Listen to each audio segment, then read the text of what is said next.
Suara ledakan kembang api bergema dari kejauhan, pertanda bahwa malam takbiran telah tiba dan Hari Raya Idul Fitri akan segera menjelang.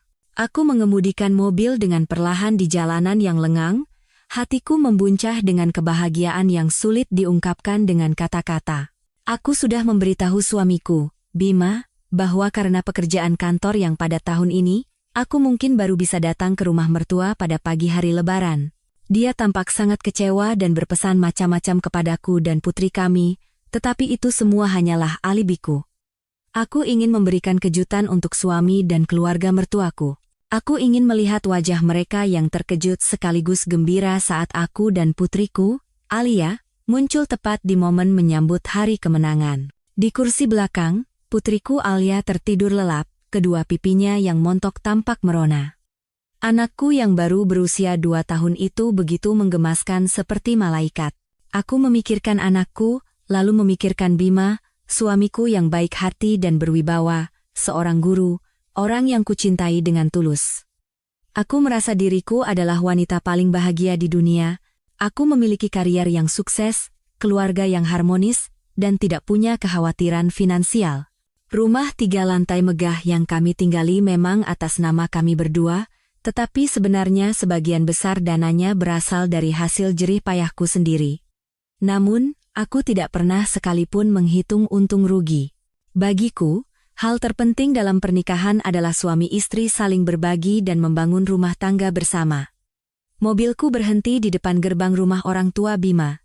Gerbang besi itu sedikit tertutup dan cahaya lampu dari dalam rumah tampak terang benderang, diiringi suara tawa pelan yang terdengar dari dalam. Suasananya begitu hangat. Aku menggendong Alia yang tertidur dengan hati-hati, lalu mendorong gerbang dan melangkah masuk. Aku membayangkan betapa senangnya ibu mertuaku nanti, dan betapa ramahnya senyum ayah mertuaku. Dan Bima, dia pasti akan memelukku dan Alia erat-erat sambil berkata, "Sayang, kamu benar-benar membuatku terkejut." Namun, pemandangan yang tersaji di ruang tamu sama sekali berbeda dari yang kubayangkan. Rasanya seperti sember air es yang disiramkan ke kepalaku di tengah malam yang dingin. Kedua mertuaku duduk dengan agung di sofa kayu, tetapi yang sedang bersimpuh dan melakukan sungkem di hadapan mereka bukanlah Bima, melainkan seorang anak laki-laki berusia sekitar 5 atau 6 tahun yang mengenakan baju koko baru yang rapi. Yang membuatku terperangah adalah suara anak itu yang lantang dan jernih. "Selamat Lebaran, kakek, nenek. Mohon maaf lahir dan batin, semoga panjang umur dan sehat selalu." "Kakek, nenek, setahuku, di keluarga ini hanya ada Bima dan adiknya, Gilang, yang bahkan belum punya pacar. Dari mana datangnya cucu sebesar ini?" Jantungku berdebar kencang, seakan meleset satu ketukan. Aku mengedarkan pandangan mencari suamiku, dan seketika jantungku terasa berhenti berdetak. Bima duduk di sana, tepat di samping seorang wanita muda cantik yang asing. Tangannya dengan mesra melingkar di bahu wanita itu, dan tatapan matanya pada anak yang sedang bersimpuh itu penuh dengan kelembutan seorang ayah. Tepat pada saat itu, mungkin karena mendengar langkah kakiku, anak itu menoleh. Matanya berbinar saat melihat Bima, dan ia berseru dengan keras, "Ayah." Satu kata ayah itu bagaikan palu godam yang menghantam kepalaku.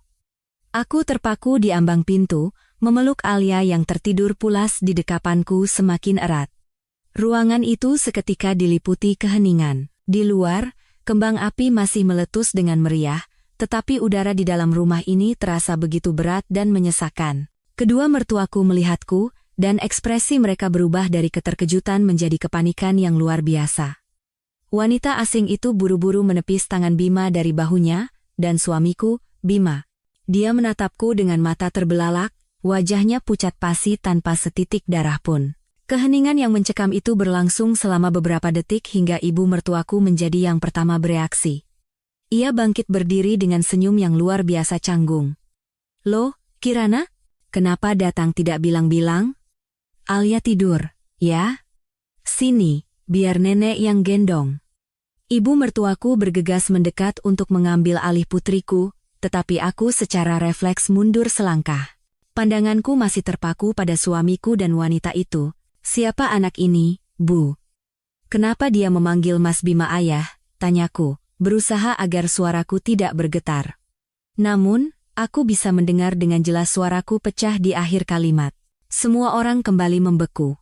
Gilang, adik iparku yang baru keluar dari dapur, merasakan suasana tegang dan berhenti di tempatnya. Dialah yang memecah keheningan itu. Gilang berlari dan langsung menggendong anak laki-laki itu. Ini keponakan jauh dari kampung, Mbak. Anak-anak kan suka sekali dengan Mas Bima, jadi manggilnya begitu saja. Ayo, kita beli kembang api lagi sama Om. Setelah berkata begitu, Gilang membawa anak itu keluar secepat angin, tidak memberi kesempatan siapapun untuk bertanya lebih lanjut. Ibu mertuaku pun buru-buru menyahut. Iya, benar. Itu anak kerabat dari desa, anaknya memang manja dan suka memanggil orang sembarangan. Jangan dipikirkan. Ayo, masuk. Di luar dingin. Mereka sedang memainkan sebuah sandiwara yang sangat kikuk. Saking kikuknya, aku hampir tertawa sinis. Bagaimana mungkin seorang anak berusia 5 atau 6 tahun, tanpa diajari, bisa memanggil seorang pria yang baru dilihatnya dengan sebutan ayah, dan sepasang orang tua dengan sebutan kakek dan nenek dengan begitu alami dan mesra? Aku menatap Bima, mataku menuntut penjelasan, tetapi dia hanya menundukkan kepalanya dalam-dalam, tidak berani menatapku. Kedua tangannya bertaut, saling meremas dengan gelisah. Tanpa berkata apa-apa lagi, aku berbalik badan, menggendong putriku, dan meninggalkan rumah itu. Aku tidak ingin mendengar kebohongan apapun lagi. Malam takbiran di Jakarta tahun itu begitu indah dengan langit yang dihiasi kembang api, tetapi hatiku hanya tersisa abu yang dingin. Aku mengemudi pulang dalam keadaan linglung. Alia masih tertidur nyenyak. Anak itu tidak tahu bahwa retakan yang dalam telah muncul di sarang hangat yang begitu ia banggakan. Ponselku berdering tanpa henti. Tanpa melihat pun, aku tahu itu panggilan dari Bima. Aku mengabaikannya. Aku tidak ingin mendengar suaranya saat ini. Penjelasan apapun sekarang hanya akan terdengar seperti kebohongan. Setibanya di rumah, aku membaringkan putriku di tempat tidur. Melihat wajahnya yang tertidur lelap, air mataku mengalir tanpa henti. Kenapa? Kenapa mereka melakukan ini pada kami berdua? Bagaimana bisa Bima, pria yang kupercayai dan kuandalkan seumur hidupku, pria yang kupikir tidak akan pernah menyakitiku, bisa menipuku dengan begitu tak tahu malu? Dan keluarganya, mereka semua ikut serta menutupi dosa ini. Mereka menganggapku apa? Tidak lebih dari seorang bodoh. Rasa sakit perlahan mereda, digantikan oleh kecurigaan. Aku tidak bisa membiarkan ini berlalu begitu saja. Aku harus tahu kebenarannya. Siapa anak itu? Siapa wanita itu? Dan apa sebenarnya hubungan mereka dengan suamiku? Pagi hari Lebaran, Bima pulang. Ia tampak sangat kuyu dan menyedihkan. Begitu masuk ke dalam rumah, ia mulai mengulang alibi yang sama seperti yang dikatakan adiknya semalam. Sayang, dengarkan aku dulu. Anak itu benar-benar keponakan jauh kami. Orang tuanya di kampung sedang kesulitan ekonomi, jadi dia dikirim ke sini untuk beberapa hari merayakan Lebaran. Dia memanggilku begitu karena dia sangat dekat denganku, itu sebuah kesalahan. Aku salah tidak memberitahumu sebelumnya, tapi tolong jangan marah. Aku hanya duduk di sofa, mendengarkan dalam diam. Aku tidak marah, tidak juga berteriak. Aku hanya menatapnya dengan mata kosong dan dingin. Sudah selesai bicaranya? Tanyaku. Bima ragu-ragu. Sungguh. Percayalah padaku. Percaya? Bagaimana aku bisa mempercayaimu ketika seluruh keluargamu bersekongkol menipuku? Anak sekecil itu tidak mungkin mengarang cerita memanggil orang lain ayah, kakek, atau nenek. Apa kau pikir aku ini anak umur 3 tahun? Menyadari aku tidak akan mudah menyerah, Bima mengubah strateginya. Dia mendekat dan duduk di sampingku, mencoba meraih tanganku, tetapi aku menariknya. Sayang, maafkan aku. Seharusnya aku tidak menyembunyikannya. Sebenarnya anak itu memang anak sepupuku. Tapi sepupuku itu berbuat salah saat muda lalu kabur, tidak mau tahu soal anaknya. Ibu si anak hidup sangat susah, jadi orang tuaku kasihan dan kadang-kadang membiarkan mereka datang. Kami semua tidak memberitahumu karena khawatir kamu akan kepikiran.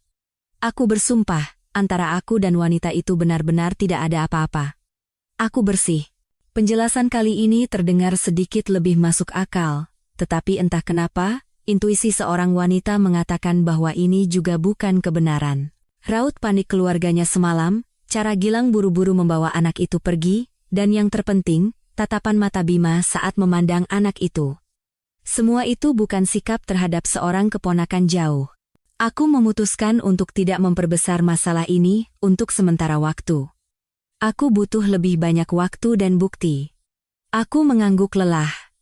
Baiklah, untuk saat ini aku percaya. Aku tidak mau membahas masalah ini lagi. Kedepannya, jangan sembunyikan apapun, bicaralah jujur. Bima menghela napas lega, raut wajahnya tampak gembira. Dia pasti berpikir aku sudah tenang. Dia tidak tahu.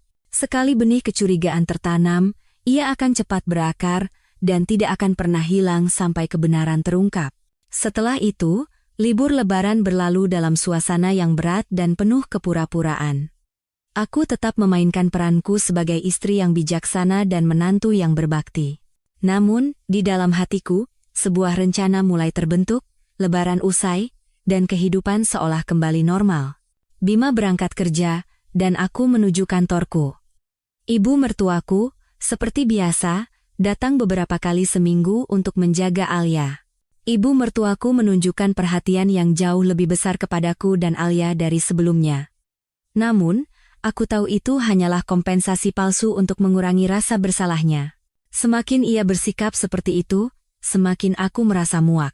Kecurigaanku semakin membesar dari hari ke hari, dan aku tidak bisa menghapus bayangan anak dan wanita itu dari kepalaku. Aku memutuskan untuk mencari tahu kebenarannya sendiri. Aku sempat berpikir untuk menyewa detektif swasta, tetapi aku takut pergerakanku terdeteksi. Akhirnya, sebuah ide terlintas di benakku. Kamera. Ya, aku akan memasang kamera tersembunyi di ruang tamu, tempat ibu mertuaku sering menjaga Alia. Aku ingin tahu apa yang dilakukannya saat aku tidak ada. Aku mencari di internet dan dengan cepat menemukan kamera super kecil yang disamarkan dalam bentuk jam meja. Pemasangannya pun tidak sulit. Aku memilih sudut di rak buku yang bisa memantau seluruh ruang tamu dan pintu depan. Kamera itu terhubung langsung ke ponselku, jadi aku bisa memeriksa semuanya dari jarak jauh, kapan saja dan di mana saja. Hari pertama tidak ada apa-apa. Ibu mertuaku hanya bermain dengan Alia, memberinya makan, dan menidurkannya. Aku sempat berpikir mungkin aku terlalu paranoid. Namun, pada hari ketiga, saat aku sedang rapat, ponselku mengirim notifikasi bahwa ada pergerakan terdeteksi di ruang tamu. Aku segera membuka aplikasi, dan jantungku terasa diremas.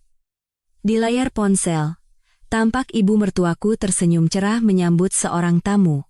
Dan tamu itu tidak lain adalah wanita dan anak yang kutemui pada malam takbiran. Mereka masuk seolah-olah itu adalah rumah mereka sendiri.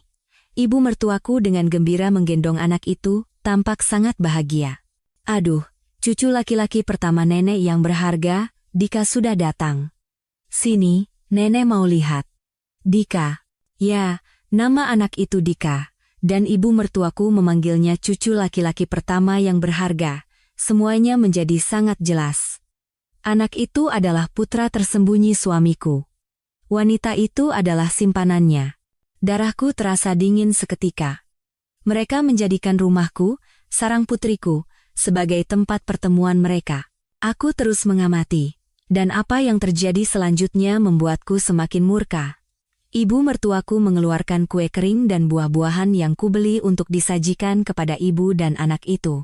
Bahkan, ia memberikan mainan Alia kepada Dika untuk dimainkan.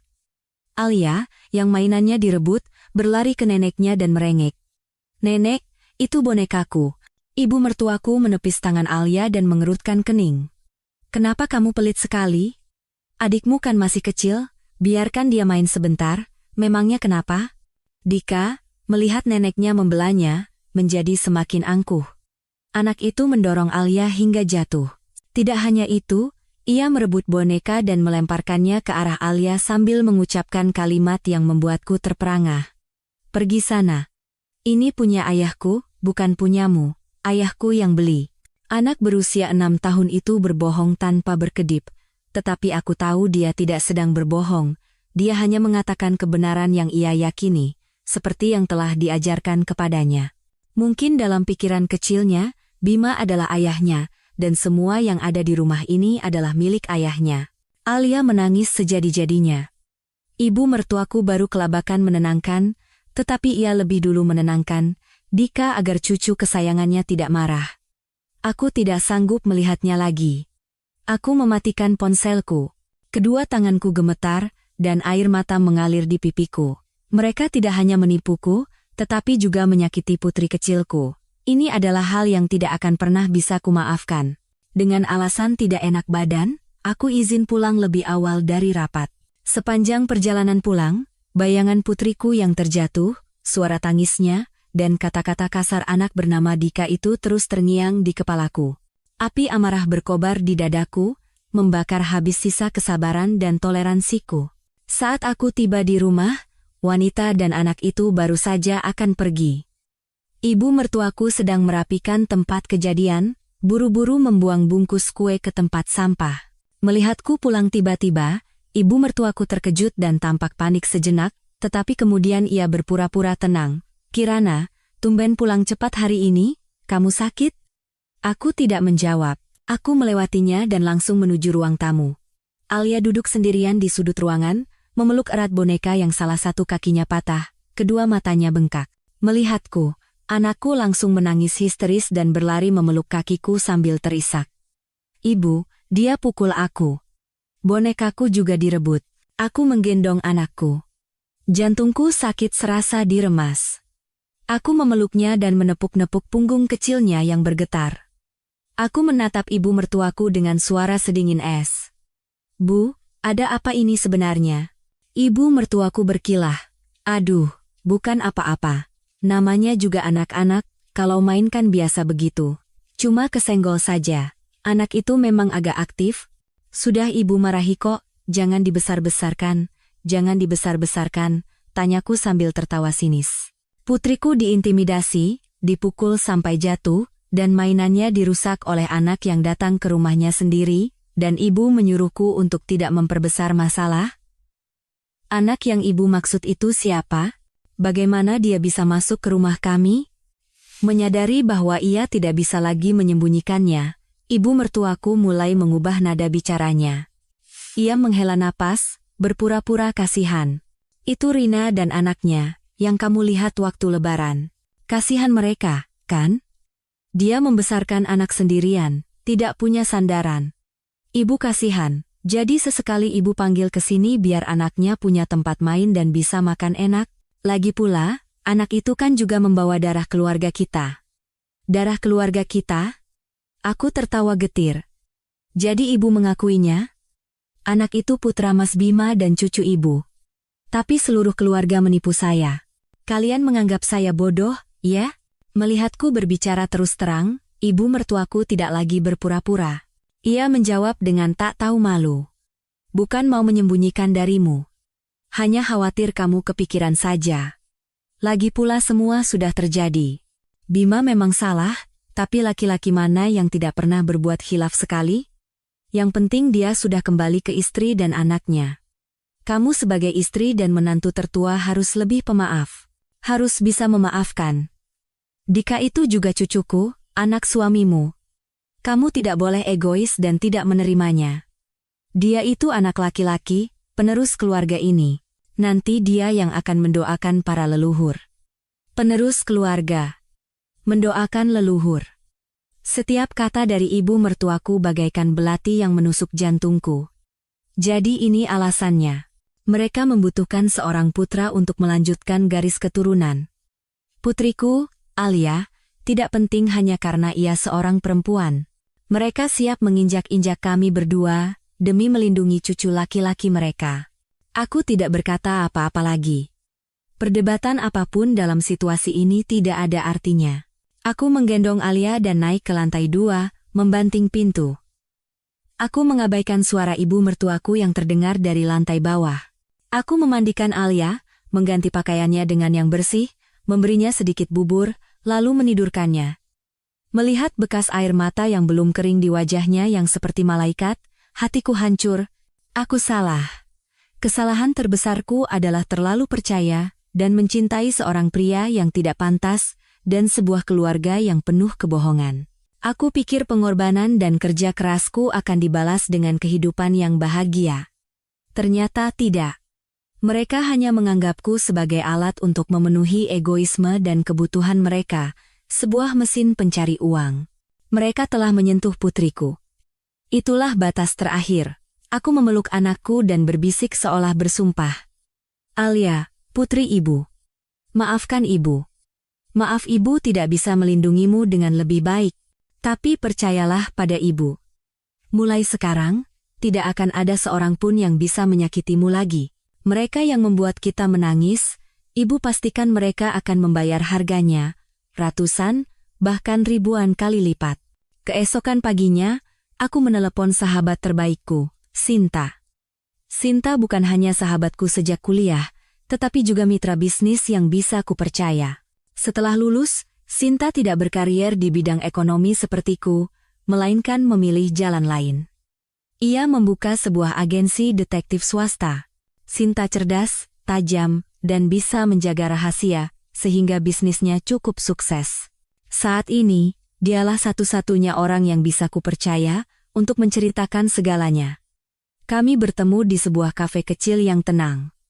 Melihatku, Sinta tidak bisa menyembunyikan keterkejutannya. Ya ampun, Kirana, kamu kenapa kuyu begini? Ada apa? Ada masalah di perusahaan? Aku menggelengkan kepala dan memaksakan senyum. Perusahaan baik-baik saja. Ini masalah rumahku. Aku menarik napas dalam-dalam, lalu menceritakan semuanya kepada Sinta. Mulai dari malam takbiran yang menentukan itu hingga apa yang kusaksikan melalui kamera kemarin.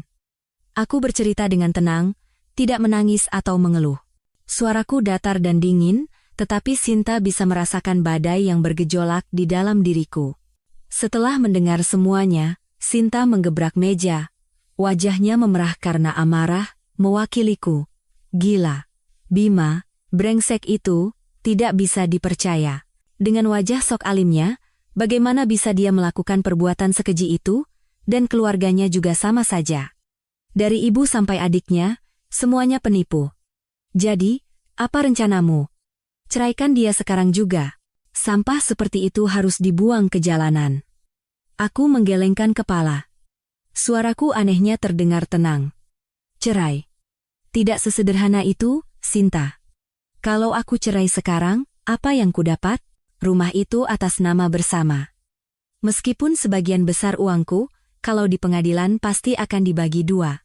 Lalu Bima akan dengan santainya mengambil separuh rumah itu, dan tinggal bersama rubah betina dan anaknya. Putriku, Alia, akan kehilangan ayahnya, dan aku akan kehilangan suami serta separuh hartaku. Aku tidak bisa membiarkan itu terjadi. Sinta menatapku dengan cemas. Jadi kamu mau bersabar dan menerimanya? Bersabar? Aku tertawa dingin. Sekarang, kata sabar, sudah tidak ada dalam kamusku. Mereka tidak memberi kami berdua jalan untuk hidup, jadi aku juga tidak perlu berbelas kasihan pada mereka. Sinta, aku butuh bantuanmu. Tanpa ragu sedikit pun, Sinta langsung mengangguk. Katakan saja, apapun yang bisa kubantu, akan kulakukan. Pertama, kataku, selidiki semua informasi tentang wanita dan anak itu. Nama, umur, asal, pekerjaan, tempat tinggal sekarang. Dan kapan hubungan mereka dengan suamiku dimulai. Aku ingin tahu segalanya. Semakin detail, semakin baik. Terutama akta kelahiran anak itu, siapa nama ayah yang tertera di sana. Itu mudah, Sinta, menjentikkan jarinya. Dengan jaringanku, hasilnya akan keluar dalam beberapa hari.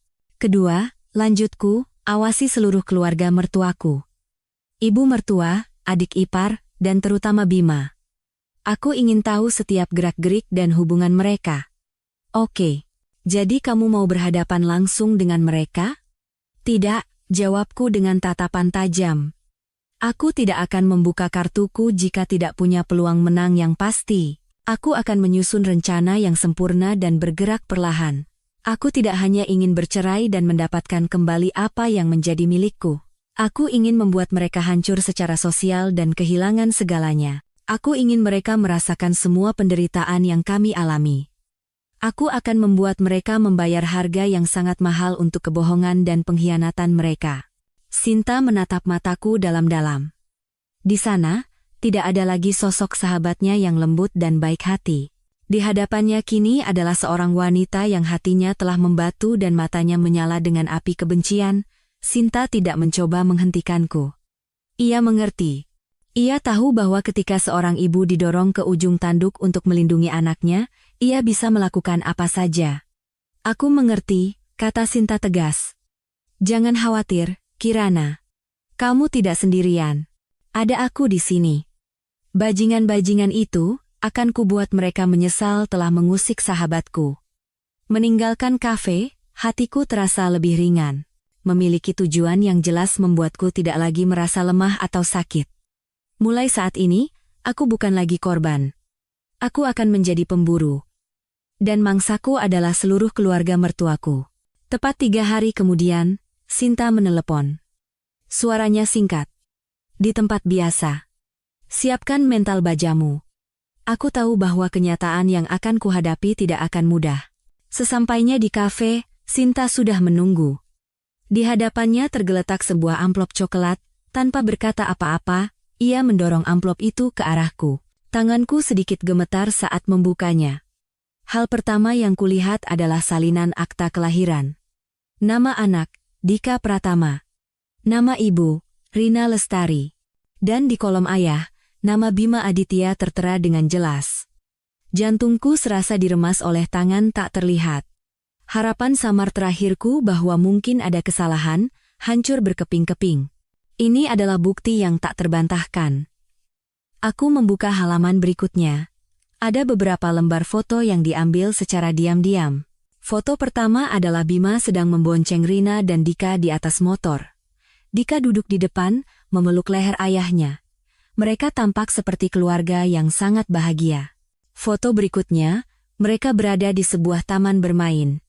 Bima menggendong Dika di pundaknya, sementara Rina dengan mesra menyeka keringat di dahinya. Dan foto terakhir, foto yang paling menyakitkan hatiku adalah foto mereka di sebuah kamar kos kecil. Bima duduk di lantai, dengan sabar mengajari Dika menulis, sementara Rina duduk di tempat tidur, memandangi ayah dan anak itu dengan tatapan penuh cinta.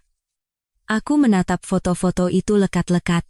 Rasanya seolah-olah dalam hidupku sendiri, hanya aku yang menjadi orang asing. Suami yang tidur seranjang denganku, ayah dari putriku, ternyata memiliki keluarga lain, kehidupan lain yang sama sekali tidak kuketahui. Dia begitu pandai berakting. Sampai-sampai aku tidak pernah curiga sedikit pun. Hari-hari ketika ia bilang ada rapat di luar kota, hari-hari ketika ia bilang ada tugas dinas jauh, sebenarnya adalah untuk menemui keluarga kecilnya itu.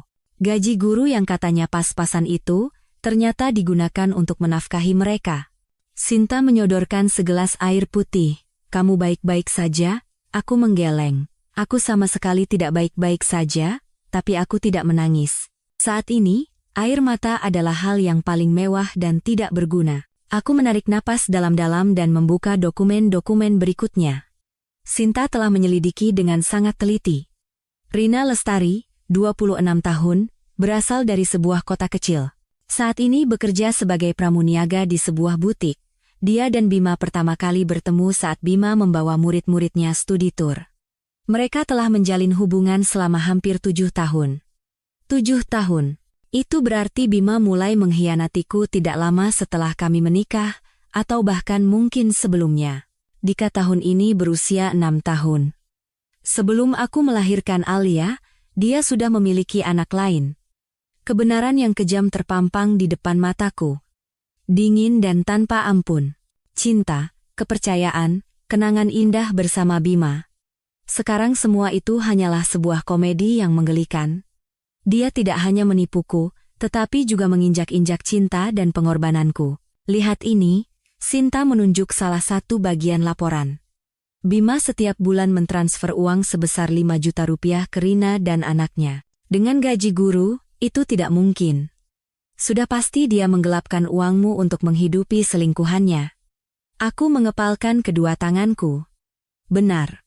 Bima terkadang meminta uang kepadaku. kadang untuk membeli buku ajar, kadang untuk membantu murid berprestasi, kadang juga untuk memberi uang saku pada orang tuanya. Aku pikir itu adalah tanggung jawabku, jadi aku tidak pernah menolaknya. Ternyata, dengan tanganku sendiri, aku telah memberikan uang hasil jerih payahku kepada simpanan dan anak haram suamiku. Bodoh. Sungguh bodoh. Aku menutup amplop itu dan memasukkannya kembali ke dalam tas dengan hati-hati. Tidak ada emosi yang terbaca di wajahku. Sinta menatapku dengan cemas. Kirana, jangan berpikir untuk melakukan hal-hal bodoh. Aku menatapnya dan untuk pertama kalinya setelah berhari-hari, aku tersenyum. Senyum yang dingin. Bukan hal bodoh, Sinta. Aku sekarang sangat sadar. Lebih sadar dari sebelumnya. Terima kasih. Dokumen ini lebih berharga dari emas. Sekarang, permainan yang sesungguhnya akan dimulai. Malam itu aku tidak langsung pulang. Aku menitipkan Alia di rumah orang tuaku, berbohong bahwa ada pekerjaan mendesak di kantor dan harus lembur. Aku butuh ruang yang tenang untuk menata segalanya dan merencanakan langkah selanjutnya.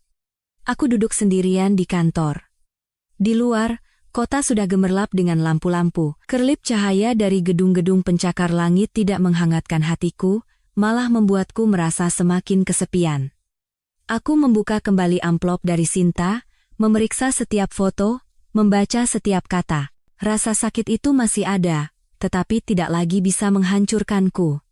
Ia telah berubah menjadi kekuatan lain, kebencian yang dingin dan tekad sekeras baja. Aku tidak akan membiarkan orang-orang yang telah memberikan penderitaan ini kepada kami hidup dengan nyaman. Tak lama kemudian, Sinta datang ke kantor. Di tangannya ada 2 kotak makan dan sebotol anggur. Aku tahu kamu tidak akan makan apa-apa, katanya, balas dendam juga butuh tenaga. Kami duduk dalam diam. Hanya suara gelas anggur yang sesekali beradu. Akhirnya, aku yang pertama membuka suara. Sinta, aku sudah memutuskan. Aku tidak akan langsung menceraikannya. Aku tahu, jawab Sinta. Kamu sudah bilang. Tapi secara spesifik, apa rencanamu? Jangan bertindak emosional. Harus ada rencana yang jelas. 1 langkah salah saja, yang rugi adalah kamu dan Alia. Perkataan Sinta benar, aku tidak bisa terburu-buru. Keluarga mertuaku seperti tumor ganas. Untuk menghilangkannya, perlu operasi yang hati-hati. Harus dipotong satu persatu hingga tidak ada yang tersisa. Tujuanku sangat jelas, kataku tegas. Pertama, harta. Aku harus mendapatkan kembali rumah itu. Itu adalah darah dan keringatku. Aku tidak akan membiarkannya jatuh ke tangan wanita itu. Kedua, kehormatan dan karier Bima. Aku ingin dia hancur secara sosial, dicemooh oleh rekan-rekannya, dan menjadi begitu hina hingga tidak ada yang mau melihatnya. Ketiga, persatuan munafik keluarga mereka. Aku ingin mereka saling menyerang dan merasakan bagaimana rasanya dikhianati oleh orang terdekat. Sinta mengangguk. Rencananya sangat memuaskan. Tapi bagaimana cara melaksanakannya? Sekalipun mereka sampah, mereka tetap keluarga dan akan saling melindungi. Maka kita harus menghancurkannya dari dalam, jawabku. Setiap pohon pasti punya cabang busuk yang paling mudah patah. Dalam keluarga Bima, kelemahan itu adalah Gilang, adik iparku, dan keserakahan ibu mertuaku. Aku mulai menganalisis kepada Sinta. Gilang adalah pemuda malas, sombong, dan selalu iri pada kakaknya. Dia merasa orang tuanya lebih menyayangi Bima dan aku, sebagai kakak ipar, meremehkannya. Harga diri dan keserakahannya adalah senjata paling ampuh yang bisa kugunakan. Ibu mertuaku sangat patriarkis dan menginginkan cucu laki-laki untuk melanjutkan garis keturunan. Sekarang setelah ada Dika, ia akan melakukan apa saja untuk melindungi anak itu, bahkan dengan mengorbankan kebahagiaanku. Namun, keserakahannya tidak berhenti di situ. Ia menginginkan uang dan ingin anak bungsunya juga bisa hidup di rumah yang bagus seperti kakaknya. Jadi, langkah pertama, kataku, adalah mengincar Gilang. Memberinya umpan yang sangat besar. Mimpi untuk mengubah nasib. Begitu dia masuk perangkap, dia sendiri yang akan menekan seluruh keluarganya dan menciptakan keretakan dari dalam. Umpan apa? Mata Sinta berbinar. Seorang wanita, aku menyeringai. Wanita yang sangat cantik, sangat kaya, dan berpura-pura jatuh cinta padanya. Pria seperti Gilang, diberi uang pun tidak akan bisa mendapatkan wanita seperti itu. Sekali mendapatkannya, dia tidak akan mau melepaskannya. Sinta langsung mengerti maksudku. Serahkan padaku. Aku punya orang yang sangat cocok untuk peran ini. Tunggu saja. Ini akan menjadi drama yang sangat menarik. Kami duduk hingga larut malam, menghitung setiap kemungkinan, menyusun rencana langkah demi langkah. Malam semakin larut, tetapi di kepalaku, aku melihat jalan yang terang benderang, itu adalah jalan balas dendam.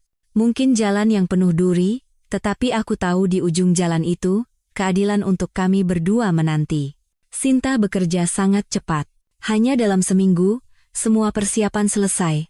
Umpan yang ia sebutkan bernama Dewi. Seorang wanita muda yang bekerja di kantor Sinta. Aku pernah bertemu Dewi sekali. Dia sangat cantik, berpenampilan modis, pandai bicara, dan cerdas. Yang terpenting, Dewi memiliki bakat akting alami. Sinta menciptakan latar belakang yang sempurna untuknya.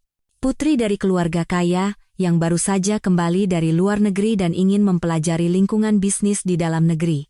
Panggung sandiwara ditetapkan di sebuah lounge kelas atas yang sering dikunjungi Gilang untuk pamer dan mencari peluang. Malam itu, Dewi tampil glamor dengan gaun bermerek, sepatu hak tinggi mahal, dan tas edisi terbatas. Dia duduk sendirian di bar, memancarkan aura angkuh namun kesepian, menarik perhatian semua pria di sana. Tentu saja, Gilang salah satunya. Seperti yang diduga, Gilang tidak melewatkan mangsa seperti itu. Dia mendekat dan mencoba merayunya dengan kata-kata murahan dan bualan kosong. Dia memperkenalkan dirinya sebagai investor muda yang menjanjikan dan sedang mengelola beberapa proyek properti besar. Dia menambahkan bahwa kakaknya adalah seorang guru hebat yang terkenal dan kakak iparnya adalah seorang pengusaha wanita yang sukses. Dewi, yang berperan sebagai putri konglomerat naif, menunjukkan kekaguman. Dia mendengarkan bualan Gilang dengan serius, melontarkan kata-kata pujian seperti, "Wow, hebat sekali. Keluarga Anda pasti sangat bangga." Harga diri Gilang melambung, dan dia menjadi semakin angkuh. Sepanjang malam, Gilang memamerkan dirinya dengan berbagai cara. Memesan anggur termahal dan memberi tip besar kepada para staf. Tentu saja, semua biaya itu sudah dilunasi secara diam-diam oleh Sinta sebelumnya. Menjelang akhir pesta, Dewi secara kebetulan lupa membawa dompetnya. Gilang, yang mabuk oleh pesona dan alkohol, tanpa ragu mengeluarkan dompetnya dan membayar tagihan yang jumlahnya fantastis. Itulah jebakan pertama. Dewi berterima kasih berulang kali dan meminta nomor telepon Gilang, mengatakan ingin mentraktirnya makan keesokan harinya sebagai ucapan terima kasih. Selama beberapa hari berikutnya, Dewi mulai melancarkan serangannya. Dia membawa Gilang ke restoran mewah dan berbelanja di mal-mal kelas atas. Setiap kali, dia dengan cerdik membuat Gilang yang membayar. Dengan alasan seperti, kartuku tiba-tiba tidak bisa digunakan, atau aku lupa bawa uang tunai, Gilang, didorong oleh kesombongan dan keinginan untuk memenangkan hati wanita cantik, setiap kali mengertakkan gigi dan membayar. Untuk membuat sandiwara lebih meyakinkan, Sinta menyewakan mobil mewah untuk Dewi. Dewi mengendarai mobil itu untuk menjemput Gilang, memperkenalkannya sebagai mobil keluarga, dan berjanji, kalau kita berjodoh, Papa pasti akan membelikan mobil yang lebih bagus untukmu. Gilang serasa berada dalam mimpi. Dia benar-benar percaya telah menemukan tambang emas, dan hidupnya akan segera memasuki babak baru. Dia tidak pernah menyangka bahwa dia hanyalah boneka dalam sandiwara yang disutradarai olehku dan Sinta. Dan harga dari mimpi indah yang fana ini akan jauh lebih mahal dari yang ia bayangkan. Gilang menelan umpan manis itu dengan bodohnya. Jebakan asmara itu bekerja lebih cepat dari yang kuduga. Gilang benar-benar tergila-gila pada pacar kayanya dan menghabiskan uang seperti air untuk membuatnya terkesan. Pakaiannya berganti menjadi merek desainer, jam tangannya mahal, dan ponselnya model terbaru. Tabungannya yang tidak seberapa cepat ludes. Ketika uangnya habis, ia mulai meminta kepada orang tuanya di rumah. Awalnya, Kedua mertuaku senang melihat putra bungsu mereka memiliki pacar yang cantik dan dari keluarga baik-baik. Mereka membanggakannya kemana-mana, mengatakan akan segera memiliki menantu yang cantik, baik, dan kaya raya. Namun, kebahagiaan itu tidak berlangsung lama. Gilang terus-menerus meminta uang. Awalnya hanya ratusan ribu, kemudian meningkat menjadi jutaan. Uang pensiun mereka tidak sanggup menutupi pengeluaran sebesar itu. Tidak mendapatkan uang dari orang tuanya, Gilang mulai meminjam dari teman-temannya. Namun, teman-temannya juga sebagian besar tidak memiliki pekerjaan tetap, sehingga tidak punya uang banyak untuk dipinjamkan. Akhirnya, atas saran teman-teman buruknya, Gilang terjerat utang pada rentenir. Bunga yang membengkak seperti bola salju. Dalam sekejap, utang Gilang mencapai puluhan juta. Para penagih utang mulai datang ke rumah dan mengancam. Kedua mertuaku gemetar ketakutan, pontang-panting mencari pinjaman untuk melunasi utang putra mereka. Rumah yang tadinya tenang kini setiap hari dipenuhi suara pertengkaran. "Apa yang kamu lakukan sampai punya utang sebanyak itu?" teriak ayah mertuaku. "Aku kan sedang pacaran," balas Gilang dengan urat leher menegang. "Pacarku anak orang kaya, aku tidak mungkin kelihatan miskin di depannya. Ayah dan ibu tidak mau memberi uang, jadi aku cari cara sendiri. Apa kalian mau kehilangan calon menantu sebaik ini?"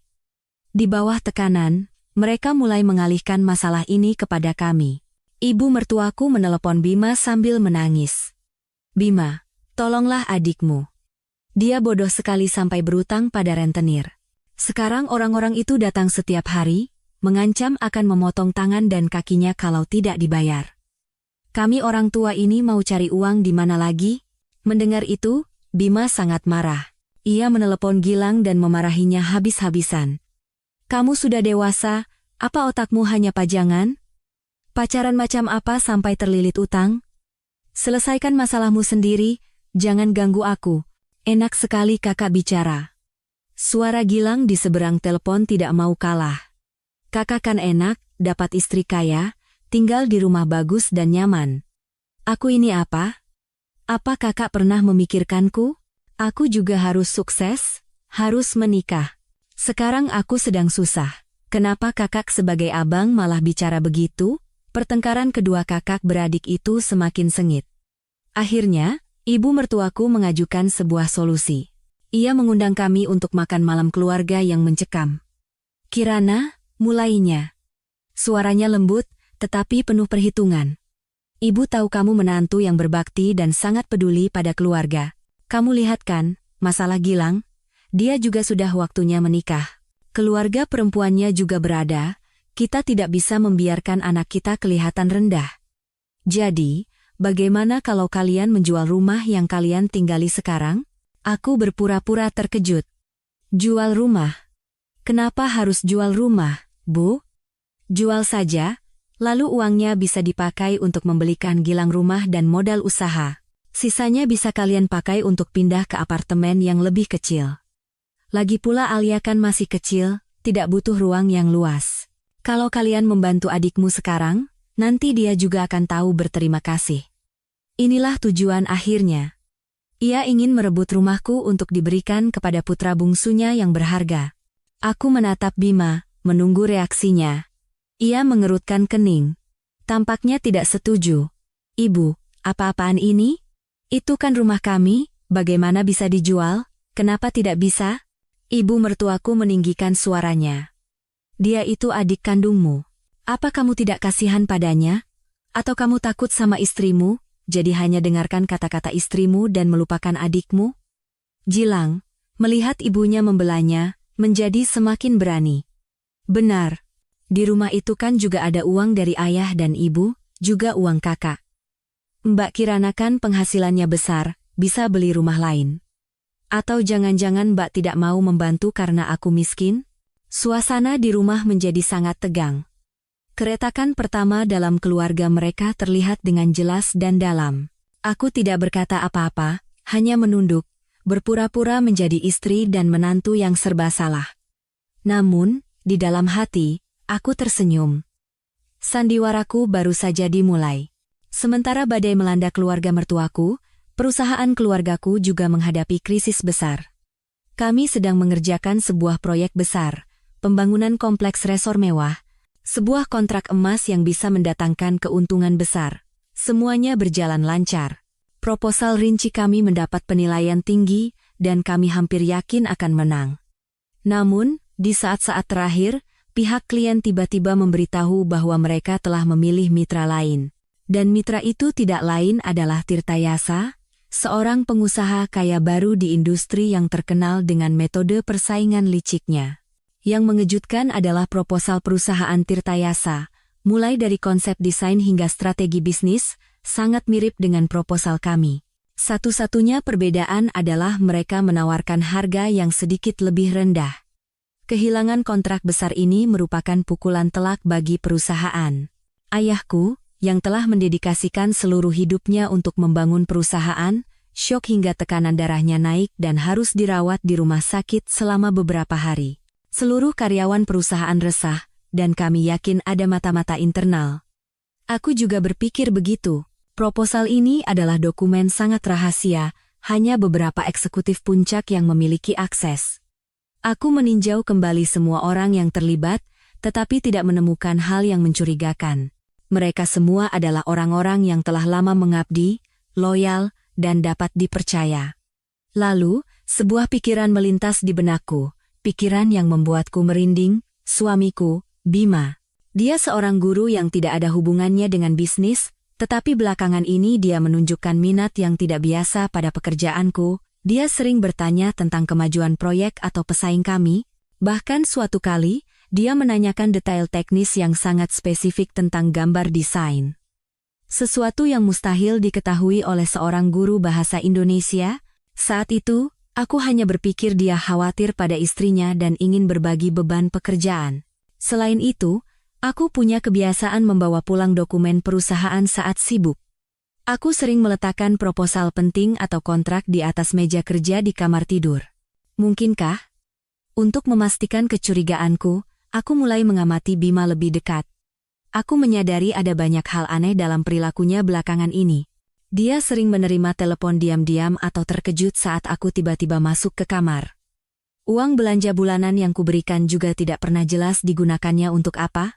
Aku teringat perkataan Sinta bahwa Bima memberikan tunjangan 5 juta rupiah setiap bulan kepada simpanan dan anaknya. Gaji gurunya hanya sedikit di atas 5 juta. Lalu dari mana ia mendapatkan uang untuk menafkahi simpanannya, memenuhi pengeluaran pribadinya, sambil berpura-pura tidak kekurangan di hadapanku? Jawabannya hanya satu, dia telah mencuri uangku. Tetapi mencuri uang tunai dan menjual rahasia perusahaan adalah dua hal yang berbeda. Tingkat pengkhianatannya jauh lebih kejam dan hina. Aku tidak ingin percaya, tetapi semua bukti tidak langsung menunjuk padanya. Pria yang kucintai, ayah dari putriku, ternyata bukan hanya berselingkuh, tetapi juga seorang mata-mata industri yang siap menjual keluarga istrinya demi menghidupi simpanan dan anak haramnya. Kebencianku berkobar lebih kuat dari sebelumnya. Jika kecurigaanku benar, dia tidak hanya pantas dihukum, tetapi juga harus jatuh ke dasar neraka terdalam. Aku memutuskan untuk memasang perangkap. Perangkap yang sangat besar, untuk menangkap rubah tua berkedok suami yang baik hati ini dengan tanganku sendiri. Untuk mendapatkan kepastian 100% bahwa Bima adalah mata-mata internal, aku meminta Sinta untuk menyuruh orang membuntutinya. Hasilnya tidak mengejutkan. Orang suruhan Sinta berhasil mengambil foto Bima yang sedang bertemu diam-diam dengan orang kepercayaan Tirtayasa di sebuah kafe terpencil. Ekor rubah itu telah tertangkap. Sekarang saatnya memasang perangkap. Aku memberitahukan rencanaku kepada ayah dan para eksekutif kunci perusahaan. Awalnya mereka semua menentang karena terlalu berisiko, tetapi setelah aku menjelaskan rencana detailnya, dan karena amarah terhadap pengkhianat masih membara, akhirnya mereka semua setuju. Kami memutuskan untuk menggunakan strategi umpan balik. Menggunakan keserakahan Bima untuk memberikan pukulan fatal kepada Tirtayasa. Kami menciptakan proyek baru, sebuah proyek fiktif. Rencana pembangunan pabrik bahan bangunan canggih, bidang yang juga sedang diincar oleh Tirtayasa. Proposalnya dibuat dengan sangat teliti. Semua angka dimanipulasi dengan cermat, mulai dari analisis pasar, perkiraan biaya, hingga rencana pemasaran. Dari luar, Proyek ini tampak seperti proyek super menguntungkan yang menjamin keuntungan luar biasa, seperti angsa yang bertelur emas. Namun, di dalamnya ada jebakan mematikan. Semua teknologi yang disebutkan dalam proposal belum teruji, biaya peralatan mesin digelembungkan beberapa kali lipat dari harga sebenarnya, dan pemasok bahan baku yang kami sebutkan sebenarnya tidak ada. Siapapun yang bodoh berinvestasi dalam proyek ini akan kehilangan segalanya, tanpa sisa sepeser pun. Umpan sudah siap, tinggal menunggu ikan memakannya. Aku mulai berakting. Aku sengaja membawa pulang tumpukan dokumen tebal proyek fiktif itu. Aku berpura-pura sangat sibuk dan stres, sering bekerja hingga larut malam, dan terus-menerus menggumamkan angka-angka dan kesempatan emas untuk mengubah nasib. Aku bahkan berpura-pura menelepon mitra, berbicara dengan suara keras tentang keuntungan fantastis dan kerahasiaan mutlak proyek ini.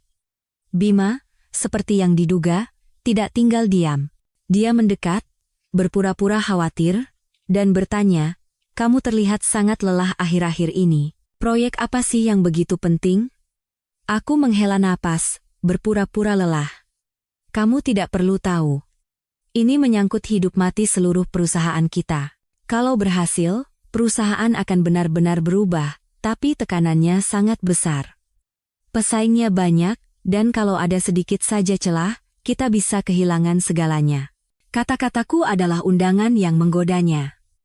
Aku tahu aku telah menekan tombol yang tepat. Malam itu, aku berpura-pura tidur nyenyak. Sekitar tengah malam, aku merasakan seseorang bangkit dari tempat tidur dengan pelan. Di bawah cahaya lampu tidur yang remang-remang, aku membuka mata sedikit. Aku melihat Bima mengendap-endap ke meja kerjaku. Dia dengan hati-hati membuka tas kerjaku dan memotret dokumen lembar demi lembar dengan ponselnya. Tangannya gemetar karena takut dan gembira. Aku tetap berbaring diam. Jantungku berdebar kencang. Bukan karena takut, tetapi karena benci. Pria yang telah kucintai selama bertahun-tahun itu, tanpa ragu sedikit pun, sedang menjualku dan keluargaku. Setelah selesai memotret, ia dengan hati-hati merapikan semuanya seperti semula dan pergi ke balkon untuk menelepon seseorang. Suaranya berbisik, tetapi cukup jelas untuk kudengar. "Barang kelas 1. Harganya sama seperti yang kemarin. Kalau yang ini selesai, beri aku bagian yang besar." Ikan telah memakan umpan. Sekarang saatnya menarik jala. Beberapa hari kemudian, berita tentang proyek super besar Tirtayasa tersebar di kalangan pebisnis. Dia mengumpulkan dana besar-besaran, dan mengadakan konferensi pers megah, menyatakan akan merevolusi industri bahan bangunan. Dia tidak pernah menyangka bahwa apa yang sedang ia bangga-banggakan adalah kuburan uang yang telah kugali untuknya. Bima tidak bisa menyembunyikan kegembiraannya. Ia menerima sejumlah besar uang sebagai imbalan atas informasi yang ia jual. Ia membelikanku tas bermerek, mengatakan itu adalah hadiah ulang tahun pernikahan. Aku menerimanya sambil tersenyum, tetapi di dalam hati aku hanya merasa jijik. Ia bahkan memberikan segepok uang kepada Gilang sambil menyombongkan diri. "Lihat kan? Kakak tidak melupakanmu. Pakai ini untuk bayar utangmu dulu. Dan sadarlah, bekerjalah. Jangan menyusahkan orang tua lagi." Gilang menerima uang itu dengan gembira. Konflik antara kedua kakak beradik itu untuk sementara mereda berkat uang kotor itu. Bima pasti merasa seperti seorang pahlawan. Ia punya uang untuk menafkahi simpanannya dan menyelesaikan masalah di rumah. Namun, kebahagiaan mereka tidak berlangsung lama. Sebulan kemudian, proyek Tirtayasa mulai runtuh. Mesin yang diimpor tidak berfungsi, pemasok bahan baku tidak ada, dan para mitra satu persatu menarik dana mereka. Tirtayasa, yang tadinya sombong setinggi langit, dalam sekejap jatuh ke jurang. Terlilit utang miliaran rupiah. Ia dengan panik mencari tahu penyebabnya, dan tidak butuh waktu lama baginya untuk menyadari bahwa ia telah ditipu. Ia tahu bahwa orang yang menjual informasi kepadanya adalah Bima. Amarah seorang penjahat yang tertipu lebih menakutkan dari apapun. Ia tidak melapor ke polisi atau mengajukan gugatan. Ia punya caranya sendiri. Hari itu, Bima sedang mengajar di kelas. Tiba-tiba pintu kelas dibuka dengan kasar. Tirtayasa masuk, memimpin sekelompok preman bertato dengan wajah sangar. Di tengah keterkejutan para siswa, Mereka menyeret Bima dari mimbar seperti binatang. Pak, apa yang kalian lakukan? Teriak para siswa ketakutan. Guru kalian ini punya utang padaku. Aku datang untuk menagihnya. Geram Tirtayasa, lalu memerintahkan anak buahnya. Bawa bajingan ini ke lapangan. Mereka menghajar Bima di tengah lapangan sekolah, di depan semua guru dan siswa, hingga nyaris mati. Mereka tidak menggunakan senjata, hanya tinju dan kaki, tetapi setiap serangan diarahkan ke titik vital. Bima hanya bisa menutupi kepalanya, berteriak kesakitan dan menahan malu. Setelah puas melampiaskan amarah, Tirtayasa melemparkan selembar kertas dan pulpen ke wajah Bima. Dengar baik-baik. Gara-gara kau, aku rugi miliaran. Anggap saja aku sial. Tapi uang yang kubayar untuk informasi itu harus kau kembalikan. Tanda tangani surat utang ini, senilai 5 miliar. Kalau tidak, jangan harap bisa keluar dari sini hidup-hidup. Dengan wajah berlumuran darah, Bima menandatangani surat utang itu dengan gemetar, menahan malu yang luar biasa. Kehormatannya sebagai seorang guru, karier yang telah ia bangun dengan susah payah, semuanya menjadi abu dalam sekejap sore itu. Kabar bahwa guru Bima didatangi preman dan dihajar di sekolah karena utang menyebar dengan cepat. Pihak sekolah segera menonaktifkan Bima dari tugas mengajar dan memulai penyelidikan. Namanya masuk daftar hitam, dan kehidupannya sebagai seorang guru telah berakhir. Itu baru hukuman pertama yang harus ia terima. Setelah insiden di sekolah, Bima benar-benar hancur. Ia mengurung diri di kamar sepanjang hari, tidak berani bertemu siapapun. Namun, tragedi tidak berhenti di situ. Ibu mertuaku, setelah tahu putra sulungnya dihajar dan terlilit utang 5 miliar, kembali menyanyikan lagu lamanya, "Kita harus jual rumah." Hanya dengan menjual rumah kita bisa melunasi utang Bima dan membiayai pernikahan Gilang. Kali ini ia berhasil mengajak serta ayah mertuaku. Ayah mertua yang biasanya pendiam dan lembut, akhirnya mengangguk karena khawatir pada putranya. Tekanan dari seluruh keluarga menimpaku. Aku tahu giliranku telah tiba. Setelah beberapa hari diam dan bersabar, aku berpura-pura lelah dan pasrah. Saat makan malam, aku menghela napas dan berkata, aku juga sudah sangat lelah. Rumah ini terus-menerus ribut karena uang. Ayah, ibu, dan kalian berdua, jika sudah memutuskan begitu, aku hanya bisa menurut, asalkan keluarga bisa tenang. Mendengar itu, wajah ibu mertuaku dan Gilang berseri-seri. Mereka tidak menyangka aku akan setuju semudah ini. Mereka pikir aku telah menyerah pada tekanan mereka. Bima hanya diam, menunduk menatap mangkuk nasinya. Dia tahu dia telah kehilangan semua hak untuk berbicara di rumah ini. Aku segera menghubungi Sinta. Sudah saatnya kakakmu muncul. Sinta tertawa di seberang telepon. Jangan khawatir. Semua sudah siap. Kakak Sinta, Hendra, adalah seorang pengusaha sukses dengan perawakan tegap dan penampilan yang dapat dipercaya. Aku memperkenalkan Hendra kepada keluarga mertuaku sebagai mantan mitra bisnis yang sedang mencari rumah. Dengan alasan kenalan, Hendra menawarkan untuk membeli rumah dengan harga sedikit di atas harga pasar. Ibu mertuaku dan Gilang matanya berbinar mendengar harganya. Mereka mendesakku untuk segera memprosesnya, takut pembeli berubah pikiran. Mereka sama sekali tidak tahu bahwa uang yang digunakan untuk membeli rumah itu sebenarnya adalah uangku yang ditransfer melalui rekening Hendra. Pada hari penandatanganan akta jual beli, ibu mertuaku dan Gilang bersikeras ikut, khawatir aku akan berbuat macam-macam. Mereka meneliti setiap angka di surat perjanjian, dan baru menghela napas lega setelah memastikan uang telah ditransfer ke rekening bersama kami. Nah, sudah selesai, kata ibu mertuaku dengan nada kemenangan. Uang ini biar ibu yang pegang sementara untuk mengurus semuanya. Untuk bayar utang Bima, sisanya untuk beli rumah Gilang. Aku hanya tersenyum tipis, biarlah mereka bergembira. Dia tidak tahu bahwa aset terbesarnya, rumah itu, sudah aman di tanganku. Dan uang yang ada di rekening itu pun, aku punya cara untuk mengambilnya kembali, bahkan lebih.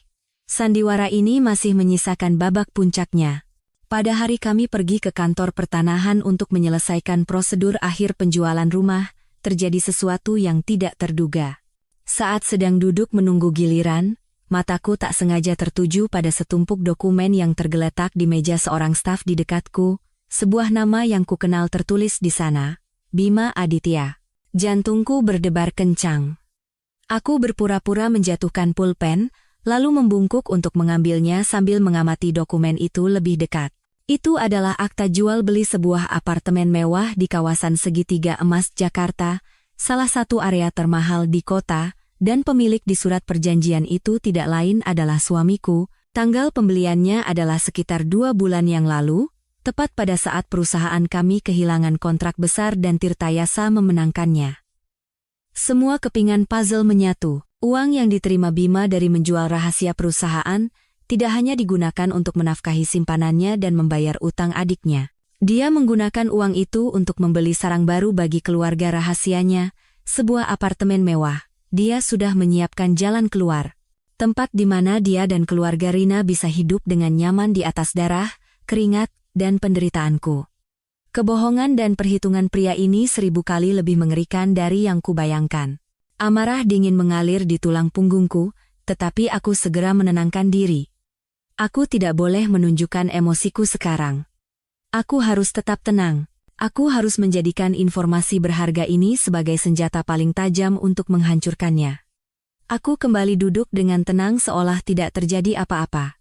Bima dan keluarganya sama sekali tidak tahu bahwa aku baru saja menemukan rahasia besar yang akan menjerumuskan nasib mereka ke jurang kehancuran. Proses jual beli selesai, dan uang masuk ke rekening bersama. Ibu mertuaku dan Gilang dengan gembira membahas bagaimana mereka akan menggunakan uang itu. Bima tampak termenung. Mungkin sedang memikirkan utang 5 miliarnya dan karirnya yang hancur. Dia tidak tahu bahwa badai yang jauh lebih besar sedang menunggunya. Aku menggenggam erat ponsel di sakuku. Senyum dingin tersungging di bibirku. Mangsa telah masuk perangkap. Sekarang saatnya mengencangkan jala. Seperti yang diduga, begitu rumah terjual, orang yang paling tidak sabar adalah Gilang. Ia terus-menerus menelepon Bima, mendesaknya untuk membagi uang agar ia bisa membeli rumah untuk menikahi Dewi. "Kak, uang hasil jual rumah di mana? Kirim setengahnya ke aku. Aku sudah menemukan rumah yang cocok. Harus segera bayar uang muka, kalau tidak nanti dibeli orang lain."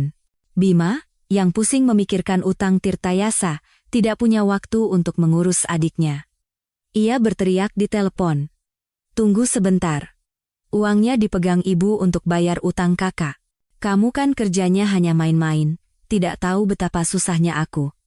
"Aku tidak mau tahu," teriak Gilang. "Utang itu kan utang kakak, jadi kakak yang selesaikan sendiri. Rumah itu harta bersama, jadi aku berhak dapat setengahnya. Jangan macam-macam." Kedua kakak beradik itu bertengkar hebat di telepon. Gilang menutup telepon dengan marah, dan karena tidak mendapatkan uang dari kakaknya, ia mengalihkan sasarannya kepadaku. Keesokan harinya, Gilang datang ke kantorku dan membuat keributan. Ia langsung masuk ke ruanganku, menendang meja dan kursi, membuat kegaduhan. "Mbak Ipar, uang rumah di mana? Berikan padaku. Pasti Mbak yang menghasut Mas Bima supaya tidak memberiku uang, kan? Aku sudah duga, Mbak selalu meremehkanku." Seluruh karyawan terkejut. Aku memberi isyarat agar mereka keluar dan dengan tenang menutup pintu. Aku menatap Gilang dengan ekspresi yang sangat kasihan dan sedih. "Gilang, tenang dulu. Duduk sini. Membuat keributan seperti ini tidak akan menyelesaikan masalah." Sikap lembutku membuat Gilang sedikit tenang, tetapi ia masih duduk di kursi dengan wajah kesal. Aku menuangkan segelas air untuknya dan menghela napas panjang. Aku juga sangat sedih. Mas Bima yang mengambil semuanya.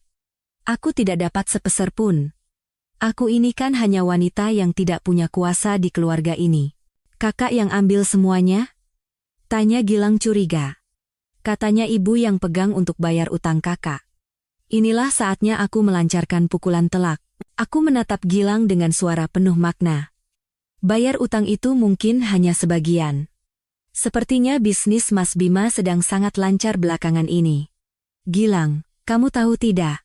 Mas Bima baru-baru ini membeli apartemen mewah di kawasan Segitiga Emas. Apartemen di sana harganya bisa miliaran. Aku juga tidak tahu dari mana dia dapat uang sebanyak itu. Mungkin dia punya penghasilan lain yang tidak kita ketahui." Aku berbicara seolah-olah tidak sengaja membocorkan rahasia. Namun, Setiap kataku adalah jarum yang menusuk harga diri dan rasa iri Gilang. Mata Gilang membelalak, wajahnya berubah dari terkejut menjadi marah, dan akhirnya pucat pasi. Apa? Apartemen mewah? Dia punya uang untuk beli apartemen sendiri, tapi bilang tidak punya uang untuk rumah adiknya dan bayar utangnya. Dia menipu seluruh keluarga. Dikuasai oleh rasa iri dan pengkhianatan, Gilang meledak dalam amarah. Ia bangkit berdiri dengan wajah penuh kebencian. Aku harus menanyakannya langsung. Aku tidak akan membiarkannya. Setelah berkata begitu, Gilang berlari keluar dari kantorku seperti ngengat yang terbakar api. Sambil keluar, ia tidak lupa berkata, "Mbak, terima kasih sudah memberitahuku yang sebenarnya." Aku duduk sendirian di kantor, menyesap teh, api telah disulut. Sekarang aku hanya perlu menunggu 2 harimau lapar saling menerkam hingga mati. Malam itu, saat aku sedang memeriksa laporan keuangan, sekretarisku masuk dengan tergesa-gesa. "Bu, ada seorang wanita membuat keributan di lobi, katanya harus bertemu dengan ibu." "Wanita apa?" tanyaku sambil mengerutkan kening. Saya tidak tahu. Dia tidak mau menyebutkan nama, hanya menangis dan bilang ini menyangkut nyawa putranya dan harus segera bertemu dengan ibu. Sebuah firasat muncul di hatiku. Aku samar-samar bisa menebak siapa dia. Aku berkata pada sekretarisku, "Suruh dia naik." Beberapa menit kemudian, pintu kantorku terbuka. Simpanan suamiku, Rina Lestari, masuk seperti angin, mengabaikan larangan sekretarisku. Penampilannya sangat menyedihkan. Rambutnya acak-acakan, pakaiannya kusut, dan wajahnya yang cantik bengkak karena air mata dan panik. Begitu melihatku, ia langsung berlutut di kakiku. "Ibu, tolong. Tolong selamatkan putra saya. Tolong selamatkan Dika." Aku duduk diam di kursi, menatap dingin wanita yang memohon kepadaku. Aku memberi isyarat pada sekretarisku untuk keluar dan menutup pintu. "Bangun. Kalau ada yang ingin dibicarakan, bicaralah dengan tenang." "Kenapa aku harus menyelamatkan putramu?" Suaraku begitu tenang hingga aku sendiri terkejut. Mungkin ketika kebencian mencapai puncaknya, seseorang tidak akan merasakan apa-apa lagi. Mas Gilang, isaknya. Dia sudah gila. Setelah tahu Mas Bima punya apartemen lain, dia datang ke sana dan mengamuk, lalu dia membawa Dika pergi. Dia bilang akan membunuh anak itu kalau Mas Bima tidak memberikan apartemen dan uang 2 miliar. "Ibu, bagaimana bisa dia melakukan itu pada keponakannya sendiri?" Saya sudah telepon Mas Bima, tapi dia juga tidak bisa berbuat apa-apa karena takut Mas Gilang nekat. Saya benar-benar tidak tahu harus berbuat apa, hanya ibu yang bisa menyelamatkan anak saya, ucapnya sambil membenturkan kepalanya ke lantai. Ternyata binatang buas di dalam diri Gilang telah terlepas. Demi uang, ia bahkan tega menyakiti keponakannya sendiri. "Kenapa kamu pikir aku akan membantumu?" tanyaku dengan suara tanpa emosi. "Kamu dan suamiku telah menipuku. Putramu datang ke rumahku dan mengganggu putriku. Seharusnya aku orang yang paling bahagia mendengar berita ini." Rina mengangkat wajahnya yang basah oleh air mata dan menatapku. Matanya menunjukkan keputusasaan yang luar biasa. "Saya salah. Saya tahu saya tidak pantas memohon pada ibu. Tapi anak itu tidak bersalah.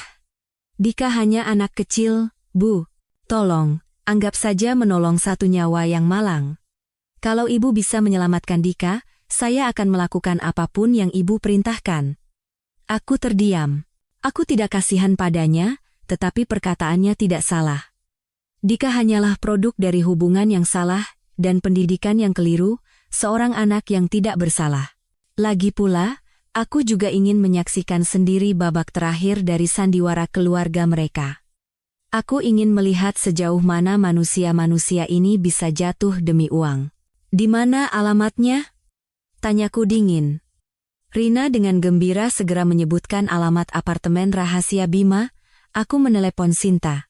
"Sinta, siapkan 2 pengawal bertubuh besar yang bisa diandalkan dan kirim mereka ke kawasan segitiga emas dalam 15 menit. Ada tontonan menarik." Bersama 2 pengawal yang dikirim Sinta, aku berdiri di depan pintu apartemen mewah itu. Aku menekan bel. Setelah beberapa lama, Pintu terbuka sedikit dan Bima menjulurkan kepalanya. Wajahnya mengeras saat melihatku. "Kirana, bagaimana kamu bisa ke sini?" "Minggir," kataku, mendorongnya masuk seolah tidak pantas diajak bicara. Kedua pengawal mengikuti di belakangku. Pemandangan di dalam persis seperti yang dikatakan Rina, bahkan lebih buruk. Ruang tamu yang mewah dan mahal itu berantakan seperti medan perang. Gilang duduk di tengah ruang tamu, satu tangannya mencengkeram Dika, sementara tangan lainnya memegang pisau buah yang ditempelkan di leher anak itu. Dika menjerit ketakutan, seluruh tubuhnya gemetar. Gilang, dengan mata merah dan rambut acak-acakan, terus berteriak seperti binatang buas. "Bajingan, kau mau serahkan kunci apartemen dan uangnya atau tidak? Mau lihat aku habisi keturunanmu ini?" Bima, melihatku dan para pengawal, wajahnya pucat pasi dan buru-buru melambaikan tangan. "Kirana, pulanglah. Ini urusan keluarga kami. Biar aku yang selesaikan." "Berbahaya. Urusan keluarga?" Aku tertawa sinis. "Sudah sampai begini masih bilang urusan keluarga? Kalau kamu tidak becus menyelesaikannya, biar aku yang turun tangan." Gilang, melihatku, menjadi semakin gila. Dia mengenali aku, kakak ipar yang selalu ia benci. "Oh, Mbak Ipar juga datang menonton? Bagus. Datang dan lihat bagaimana kelakuan kakakmu yang hebat ini pada adiknya. Adiknya terlilit utang, sementara dia diam-diam beli rumah dan hidup enak sendiri. Apa itu adil?" "Adil," jawabku dingin. "Tidak ada keadilan absolut di dunia ini. Yang ada hanya yang kuat dan yang lemah. Apa kamu pikir kamu kuat dengan menyandera anak kecil dan mengancam orang lain?" Perkataanku seperti menyiram bensin ke api. Gilang menggeram. "Diam. Apa yang kau tahu? Ini semua karena kau. Kalau bukan karena kau, kakakku tidak akan jadi begini. Hari ini, aku dapat uangnya atau kita semua mati." Pisau di tangannya menggores leher Dika, meninggalkan bekas darah kecil. Anak itu menangis lebih keras. Rina, yang berdiri di sampingku, jatuh terduduk karena ketakutan. Bima hanya bisa berdiri dan memohon pada adiknya. "Gilang, tenang. Kita bicarakan baik-baik. Jangan sakiti anak itu. Kakak mohon. Tidak ada yang perlu dibicarakan lagi," teriak Gilang. "Serahkan uang 2 miliar dan surat apartemennya sekarang." Aku hanya berdiri melipat tangan, mengamati dalam diam. Kegilaan Gilang, ketidakberdayaan Bima, keputusasaan Rina. Aku menyaksikan kehancuran sebuah keluarga yang dilandasi oleh keserakahan dan egoisme. Aku sama sekali tidak berniat ikut campur. Aku hanya ingin melihat sampai di mana batas mereka. Situasi tegang berlangsung lama, dan Gilang semakin kehilangan kesabaran. Bima hanya bisa pasrah melihat putranya dalam bahaya. Aku mengamati setiap gerakan dan tatapan mereka dengan cermat. Dan aku menemukan sesuatu yang aneh. Dalam sepersekian detik, saat Gilang berteriak, aku melihat ia dan Bima saling bertatapan. Itu bukan tatapan dua orang yang bermusuhan. Itu adalah tatapan para kaki tangan. Tatapan yang penuh makna dan perhitungan. Seketika, sebuah pikiran dingin melintas di benakku. Sandiwara. Semua ini adalah sandiwara murahan yang dirancang oleh kedua kakak beradik itu. Gilang menyandera, dan Bima berperan sebagai ayah yang malang. Rina yang bodoh tertipu karena khawatir pada putranya dan berlari meminta bantuanku. Apa tujuan akhir mereka? Uang. Mereka tahu aku punya uang. Mereka melancarkan sandiwara tragis ini untuk memeras uang dariku. Mereka berpikir aku akan tergerak oleh rasa kemanusiaan untuk menyelamatkan anak itu dan memberikan uang yang mereka inginkan, rencana yang sungguh hina dan kotor. Setelah menyadari siapa mereka sebenarnya, tidak ada lagi alasan bagiku untuk berada di sini. Aku memberi isyarat kepada para pengawal dan berbalik badan. "Kita pergi. Biarkan mereka menyelesaikan urusan keluarga mereka sendiri." Melihatku hendak pergi, Bima dan Gilang sama-sama panik. Rencana mereka tidak berjalan sesuai harapan. Bima yang pertama bereaksi. Dia menerjangku. Wajahnya yang tadinya lembut kini berubah menjadi buas dan mengerikan. "Jangan pergi. Ini semua karena kau. Kalau bukan kau yang menghasut, tidak akan jadi begini. Kau harus bertanggung jawab. Ia mengulurkan tangan untuk menyerangku, tetapi sebelum menyentuh tubuhku, salah satu pengawal dengan sigap menahan tinju Bima dengan satu tangan dan mendorong dadanya dengan kuat. Bima terhuyung dan jatuh ke belakang. Gilang, melihat kakaknya diserang, kehilangan akal sehatnya. Ia melepaskan Dika dan mengayunkan pisaunya ke arah pengawal. Siapa yang berani memukul kakakku? Semuanya terjadi begitu cepat. Pengawal itu dengan mudah menghindari ayunan pisau Gilang. Di tengah kekacauan, Bima, yang baru saja bangkit, melihat adiknya menyerang dengan pisau dan berlari untuk menghentikannya. Gilang, jangan. Gilang, yang berlari dengan mata merah, tidak bisa mengendalikan gerakannya saat Bima tiba-tiba memeluknya. Ia mengayunkan lengannya dengan liar, dan pisau buah yang tajam itu menusuk dalam ke perut Bima. Dengan suara tubuh Bima menegang. Ia menatap adiknya dengan mata terbelalak, lalu perlahan ambruk. Darah yang mengalir dari lukanya membasahi kemejanya menjadi merah. Pada saat yang sama, Dika, yang ditinggal sendirian, mundur ketakutan, tersandung kursi yang terbalik, dan jatuh. Kepalanya terbentur keras ke lantai marmer. Dengan suara buk yang tumpul, anak itu tidak bergerak lagi. Ruangan itu diliputi keheningan maut. Gilang membeku di tempatnya. Pisau di tangannya jatuh ke lantai dengan suara tring. Ia menatap bergantian antara kakaknya yang tergeletak di genangan darah dan keponakannya yang terbaring tak bergerak di lantai. Wajahnya pucat pasi. Sandiwara itu berakhir dengan akhir yang tragis, yang bahkan tidak diperkirakan oleh sutradaranya sendiri. Aku menelepon ambulans dan polisi. Ketika mereka tiba, tempat kejadian masih dipenuhi kekacauan dan tragedi. Sebagai satu-satunya orang luar yang waras, aku dengan tenang memberikan kesaksian tentang semua yang terjadi. Akhir tragis yang menimpa keluarga Bima adalah lonceng kematian yang tak terhindarkan. Gilang langsung ditangkap di tempat. Awalnya atas tuduhan penganiayaan, tetapi dengan adanya unsur penculikan anak dan pemerasan, ia tidak bisa menghindari hukuman berat. Mimpinya untuk mengubah nasib dengan cara pintas berakhir di balik jeruji besi. Bima dilarikan ke rumah sakit dalam kondisi kritis. Pisau Gilang merusak organ dalamnya, dan ia harus menjalani beberapa operasi besar untuk bertahan hidup. Sekalipun selamat, kesehatannya tidak akan pernah kembali seperti semula. Pada saat yang sama, berdasarkan kesaksian Tirtayasa dan bukti yang kuberikan, polisi menuntut Bima atas tuduhan spionase industri dan pembocoran rahasia perusahaan. Sekalipun keluar dari rumah sakit, persidangan dan hukuman penjara lain telah menunggunya. Karirnya hancur, kesehatannya rusak, dan keluarganya tercerai-berai. Itulah harga yang harus ia bayar.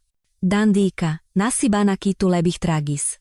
Kecelakaan itu menyebabkan kerusakan parah pada tulang belakangnya. Dokter mengatakan, sekalipun nyawanya terselamatkan, kedua kakinya akan lumpuh permanen. Cucu laki-laki yang begitu didambakan oleh ibu mertuaku, anak yang lahir dari kebohongan, kini harus menghabiskan sisa hidupnya di kursi roda. Kabar buruk yang datang bertubi-tubi membuat ibu mertuaku nyaris gila. Putra sulungnya sekarat, putra bungsunya di penjara, dan cucu kesayangannya cacat seumur hidup. Guncangan yang terlalu besar membuatnya hampir kehilangan akal sehat. Pukulan terakhir datang ketika Tirtayasa dan anak buahnya datang ke rumah untuk menagih utang 5 miliar Bima. Pria-pria bertato sangar, makian dan ancaman mereka, serta kesedihan yang tak tertahankan, akhirnya memutus saraf kewarasannya. Ia mulai berteriak dan berbicara ngawur. Kepada setiap orang yang ditemuinya, ia memanggil, Dika, cucu laki-lakiku. Akhirnya, keluarga terpaksa memasukkannya ke rumah sakit jiwa. Rina Lestari, setelah mengetahui putranya cacat dan kekasihnya hancur, menghilang begitu saja. Ia pergi tanpa sepatah kata pun dan tidak pernah sekalipun menjenguk putranya di rumah sakit. Mungkin baginya, setelah sumber uangnya hilang dan beban yang harus ditanggung terlalu besar, melarikan diri adalah pilihan terbaik. Sebuah keluarga yang penuh dengan keserakahan, egoisme, dan kebohongan, telah menghancurkan diri mereka sendiri, dan menyeberangi jembatan yang tidak akan pernah bisa mereka lewati kembali. Setelah itu, semua urusan berjalan cepat. Aku mengajukan gugatan cerai. Dengan semua yang telah terjadi, Bima tidak bisa membantah apapun. Pengadilan mengabulkan perceraian kami, dan hak asuh Alia tentu saja jatuh ke tanganku. Apartemen rahasia di kawasan Segitiga Emas, meskipun atas nama Bima, adalah properti yang dibeli dengan dana ilegal. Aku menggunakan koneksiku untuk menjual rumah itu secara legal. Aku tidak mengambil sepeser pun dari uang itu. Aku membuat 2 rekening. Satu digunakan untuk membayar penuh biaya operasi dan perawatan Bima, dan yang lainnya untuk biaya perawatan dan rehabilitasi Dika di masa depan. Bukan karena kasihan.